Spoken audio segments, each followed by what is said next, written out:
Salve fiel corintiana, aqui é o canal Somos Timão. Quer ficar por dentro de todas as informações que acontecem no Corinthians? É bem simples, você que não é inscrito, é só se inscrever no canal, deixar o seu like, ativar as notificações e fique por dentro das principais notícias que acontecem com o nosso Corinthians. Corinthians! Decidiu seu destino na Copa do Brasil. O primeiro jogo da semifinal contra o Flamengo é amanhã, lá no Rio de Janeiro. Os cariocas de técnico novo, o ex-jogador do Fla, né? Felipe Luiz é o novo comandante. Coringão ainda tá chateado com a mudança da data na Copa do Brasil. Resolveu subir a questão pro STJD e a gente vai conversar agora com o Léo Lepre, que explica tudo pra gente. Boa tarde, Léo. Tá precisando de uma sombrinha aí, irmão? Tudo bem, Andreoli? Boa tarde a você, boa tarde a todos. Está um sol para cada um e o Corinthians realmente subiu essa nota para o STJD em que pede que a partida de volta volte para sua data inicial, que era no dia 17 de outubro. Vamos tentar entender esse caso.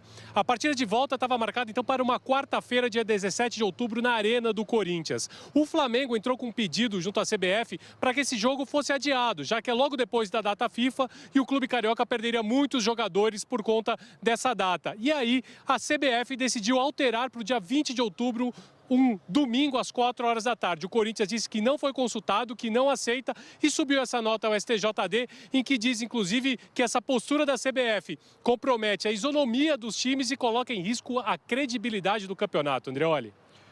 Vou te falar, Léo, tô com a diretoria do Corinthians nessa história, né? Porque se não se abre exceção, não escreveram Memphis, por exemplo, né? Então não tem que abrir exceção, já estava marcado muito antes. Vamos falar um pouquinho de campo agora, porque a grande questão é o Hugo, né? Parece que o Corinthians errou a data da compra do goleiro, Léo. O que aconteceu, bicho?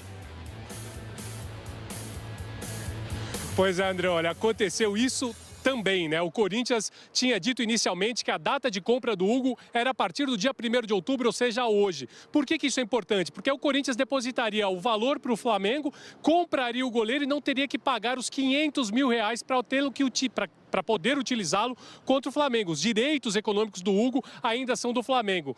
Como o presidente Augusto Melo reconheceu o erro, o Corinthians só pode depositar o valor para a compra do Hugo a partir do dia 10. Então vai ter que depositar R$500 mil para poder utilizá-lo amanhã contra o Flamengo. O time fez o único treino, pensando nesse primeiro jogo da semifinal da Copa do Brasil, hoje de manhã. Treinou aqui, alguns jogadores treinaram normalmente, mas dificilmente terão condições de jogo, como o Thales Magno e o Alex Santana, e o Corinthians viaja na parte da tarde para o Rio de Janeiro. Vai pegar o Flamengo no Maracanã e o Corinthians, nesse novo Maracanã, tem uma história não muito boa. O Vini Bueno conta pra gente.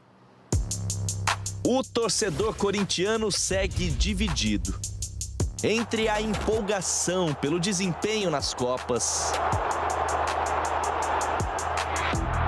e o pesadelo da luta contra o rebaixamento no Brasileirão.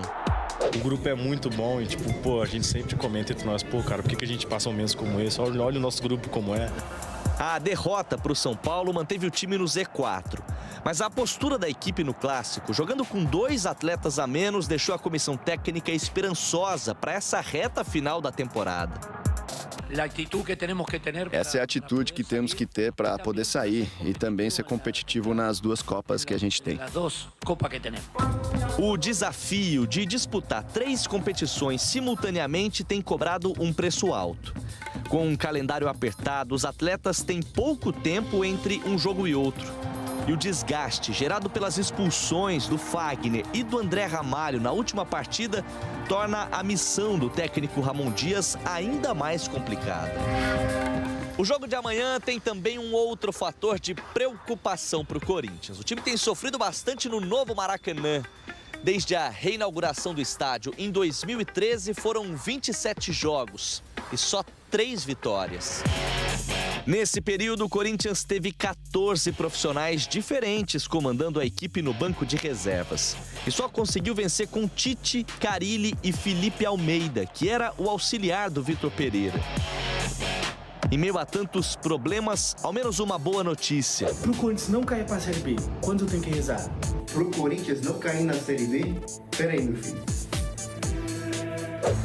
O mesmo elenco que tem sofrido no Brasileirão já provou que é possível sonhar com pelo menos um título nesse ano. O Corinthians não vai cair, a gente sabe da luta que é, do trabalho que está sendo feito, e nós também precisamos nos apegar àquilo que é positivo. Uma vitória amanhã contra o Flamengo no novo Maracanã daria ainda mais ânimo para o elenco corintiano, na busca pelo tetra da Copa do Brasil e na disputa das outras duas competições. Quem quer ser campeão tem que ganhar todos os jogos. A mentalidade é essa. Outro Flamengo. Isso diminui a esperança e o otimismo do corintiano, que apesar da derrota para o São Paulo no final de semana, o corintiano está muito mais esperançoso com o seu time, está muito mais otimista. O Corinthians voltou a jogar bem, perdeu jogos, mas ganhou jogos no Brasileiro, atropelou o Fortaleza, etc. e tal. Mas surge um novo Flamengo com outro clima, com outro técnico. O corintiano, a pergunta básica é, está preocupado? A sensação era de que era melhor que o Tite ficasse. Que o time continuasse jogando de para-brisa, assim, o time do Flamengo, sabe aquele para-brisa? Né? Eu acho que a perspectiva de um Flamengo com...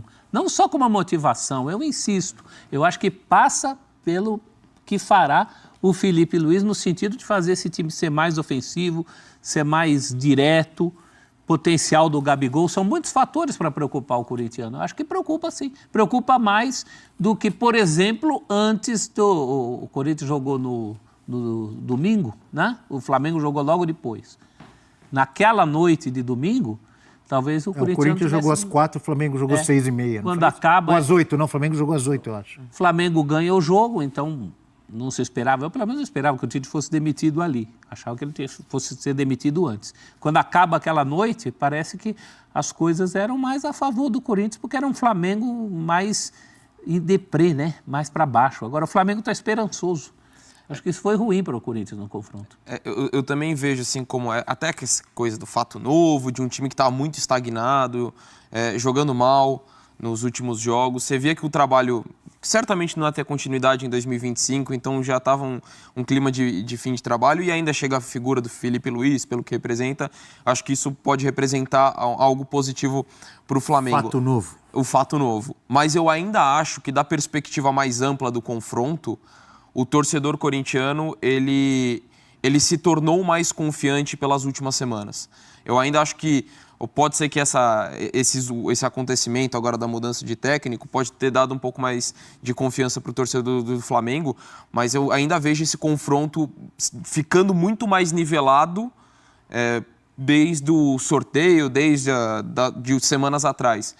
Porque o Corinthians se tornou um time mais consistente. E por mais que tenha esse fato novo, ainda assim são 2 dias de trabalho. Você não vai conseguir, por mais que o Felipe Luiz tenha boas ideias, ele não vai conseguir colocar em prática em tão pouco tempo, imagino, vivenciando ali o dia a dia, colocar ideias táticas mais rebuscadas, porque 48 horas não é possível você colocar tanta coisa em prática. E tem uma questão para mim muito determinante em relação à confiança que o torcedor corintiano pode ter, o momento físico dos dois times. E num jogo de mata-mata, acho que o Corinthians está muito à frente do Flamengo fisicamente, nesse momento. Tecnicamente o Flamengo é melhor, é o favorito no confronto, só que eu acho que apesar desse fator do Felipe Luiz, esse confronto se tornou muito mais equilibrado do que era para ele ser. A diferença é que o Corinthians tem finais, porque todo jogo do Brasileiro para o Corinthians é final absurdo agora. Estou exagerando ou estou certo? Não. Por exemplo, o Flamengo tem jogo de Brasileiro que vale muito, tal, no fim de semana, só que assim, se o Flamengo perder, não vai cair o mundo. Se o Corinthians perder do Inter sábado... Não, cai, aí é outra história. É um desastre. O Corinthians está em 3. É um passo de uma tragédia.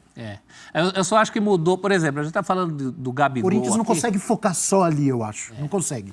Só no jogo de amanhã é difícil. É difícil. Eu acho que muito nem, difícil. Eu acho que nem deve. Até o Ramon Dias, nem deve. Quando ele for montar o time, eu imagino, esse aqui eu vou pôr só no segundo tempo, porque não posso arrebentar esse cara, porque sábado tem jogo contra o Inter. Não é isso? Quando for escalar o time, quando for mexer no time durante a partida, ele vai ter que pensar nisso. Não dá para separar. Tem fatores assim extra. O futebol é mágico por isso, né? A gente está falando do Gabigol aqui de uma terça-feira, do jeito que a gente não imaginaria que estaria falando se o técnico ainda fosse o Tite.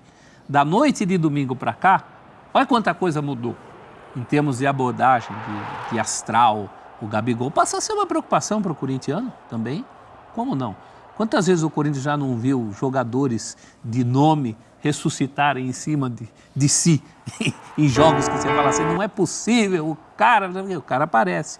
Ou o próprio jogador do Corinthians ressuscitar. Grandes artistas gostam de grandes situações e grandes palcos, né? Dos holofotes. Olha os holofotes que o Gabigol tem para esse Hoje jogo. é terça, o jogo é amanhã. Eu já estou lendo na mente do professor o palpite dele. Já. Flamengo 3-1 com 3 gols do Gabigol. O professor está quase falando isso. É gente. isso? Você viu ele falar isso? Não vi não. Isso é imaginação fértil sua. Não chego a tanto. O professor está quase falando que o Gabigol vai arrebentar amanhã. O Gabigol vai preocupar mais do que preocuparia na situação em baixa que ele estava com o técnico anterior, isso é claro. Abel, 3 gols do Gabigol não dá pra garantir não, mas eu acho que umzinho ele faz. Viu? Eu estou lendo o pensamento de vocês? Não, você falou do professor. Estão muito empolgados. Você falou do professor. Calma. Fala. E hoje de manhã, chegando aqui na emissora, encontrei com o Banjo da Fiel, que está aqui o Banjo da Fiel, atrás dessa câmera. E ele falou, seria melhor se tivesse ficado mesmo Tite e tal, não sei o quê.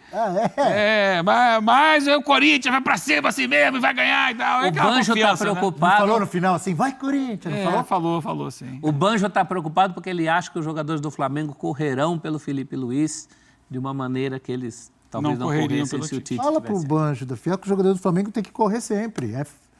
Como a nação rubro-negra O mundo não é um conto de isso aqui fada. é Flamengo. Assim deveria ser. O mundo não é um conto de fadas, não, Abel. Não? Deveria correr sempre, mas não é sempre que dá pra correr. O cara tá vestindo a camisa do Flamengo? Tá vestindo a camisa do Flamengo, mas não é sempre, não é bem assim que as coisas funcionam, não. Então você acha que vão correr mais amanhã? Eu acho que alguns jogadores... O Gabigol, tenho certeza. Alguns jogadores têm corrido já. O Gabigol, tenho certeza. É esse o ponto. Se inscreva no canal, deixa seu like e ativa as notificações. Logo, logo tem mais notícia do Corinthians.